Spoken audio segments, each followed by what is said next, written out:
अब गाइस ये क्वेश्चन देखिए, हमने अपनी जीटी रिव्यू बुक में बताया हुआ है कि बेस्ट इनिशियल इन्वेस्टिगेशन क्या है ब्रेस्ट लंप के लिए, चाहे कोई भी चीज़ हो, वो क्या होती है, अल्ट्रासाउंड। ठीक है, ये भी जीटी रिव्यू बुक में है। तो आपको बुक की पीडीएफ चाहिए तो आप गूगल फॉर्म का लिंक देख सकते हैं डिस्क्रिप्शन बॉक्स में, वीडियो के डिस्क्रिप्शन बॉक्स में गूगल फॉर्म का लिंक है, उस पर जाइए, आपको सब पता चल जाएगा, सैम्पल पेजेस भी हैं।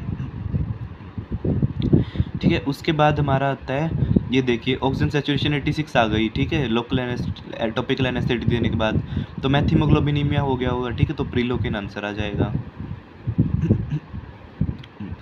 इसके बाद है anti arrhythmic drug which interact with digoxin, विरापामिल। ठीक है, ये भी जीटी रिव्यू बुक में है। उसके बाद कॉमनली एसोसिएटेड विद जिस्ट। ठीक है, इससे पिछला क्वेश्चन दिखाता हूँ मैं आपको।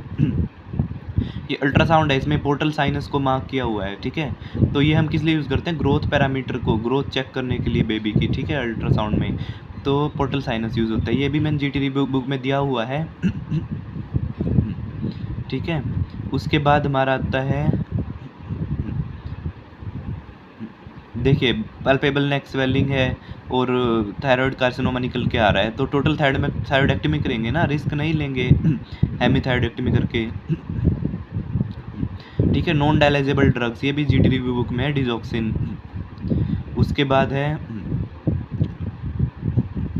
हाँ देखिए, शॉर्ट स्टेचर है, ओबेसिटी है, प्राइमरी एमिनोरिया है, तो एफएसएच और एलएच के लेवल लो हैं। अगर ये हाई होते तो टर्नर सिंड्रोम होता, अगर ये लो है तो कालमैन सिंड्रोम है ना, हाइपोथैलेमिक हाइपोगोनाडिज्म। ठीक है, उसके बाद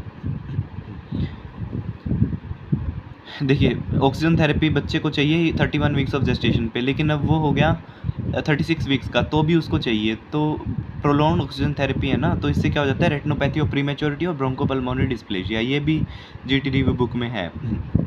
तो ये क्लिंचर है ना, जो एग्जामिनर दे रहा है आपको डायग्नोसिस बनाने के लिए, ऐसे ही नीट पीजी में क्वेश्चन आएंगे, है ना, तो फर्स्ट रैंक भी आ सकता है भाई, अपने आप को लो क्यों समझ रहे हो।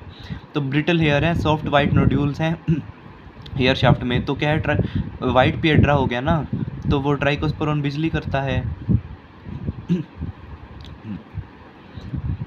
इसके बाद इसोफेजियल वेब दे रखा था पिछली इमेज में। ठीक है, स्ट्रिंग ऑफ बीड अपीयरेंस है पैरावर्टिब्रल रीजन पे, तो क्या हो गया, इन्फेंटाइल विप्लेस सिंड्रोम, ये भी जीटी रिव्यू बुक में है, कीवर्ड्स है ना सारे। इसके बाद ब्रेन ट्यूमर है, उसमें एमआर स्पेक्ट्रोस्कोपी करी तो कौन सी पीक आएगी, कोलिन पीक इंक्रीज होती है ना ब्रेन ट्यूमर में। इसके बाद ये बहुत अच्छा क्वेश्चन है। ठीक है, साइनोमेंट, ठीक है, इसमें क्या है, स्केलेटल डिफॉर्मिटी है, कोर्नेलोपेसिटी है, एल आइड्यूरोनिडेज एंजाइम की डेफिशिएंसी है, तो क्या हुआ, हर्लर सिंड्रोम। लेकिन हर्लर सिंड्रोम तो ऑप्शंस में नहीं है, लेकिन हमने अपनी जीटी रिव्यू बुक में दिया हुआ है कि माइल्ड हर्लर सिंड्रोम को हम क्या बोलते हैं, माइल्ड स्केलेटल डिफॉर्मिटी है, माइल्ड हर्लर सिंड्रोम को क्या बोलते हैं, शीज सिंड्रोम।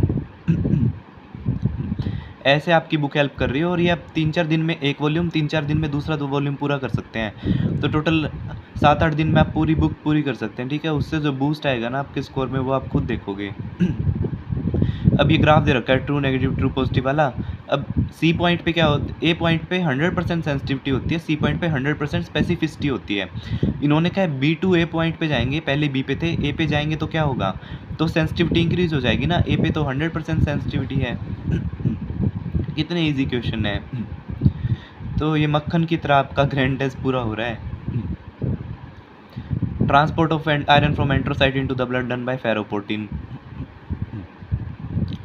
ठीक है, इजी क्वेश्चन है। इसके बाद हाइपोकैल्सीमिया दे दिया, रिकरेंट इन्फेक्शन दे दिया, शॉर्ट फिल्ट्रम है, हाइपोकैल्सीमिया है, और ये माइक्रोगनैथिया भी है, तो डीजोर सिंड्रोम हो गया।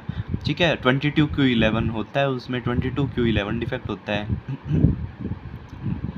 ठीक है, इसके बाद मेन यही है। तो आपको क्या करना है, अगर आपको पीडीएफ चाहिए जीटी रिव्यू बुक की दोनों वॉल्यूम्स की, तो आप मैं इस बुक वीडियो में डिस्क्रिप्शन बॉक्स में लिंक है गूगल फॉर्म का, उस पे जाइए, सैम्पल पेजेस भी हैं, देख के फिर आप जो है उसको परचेज़ कर सकते हैं। ठीक है, सारी डिटेल दी हुई है।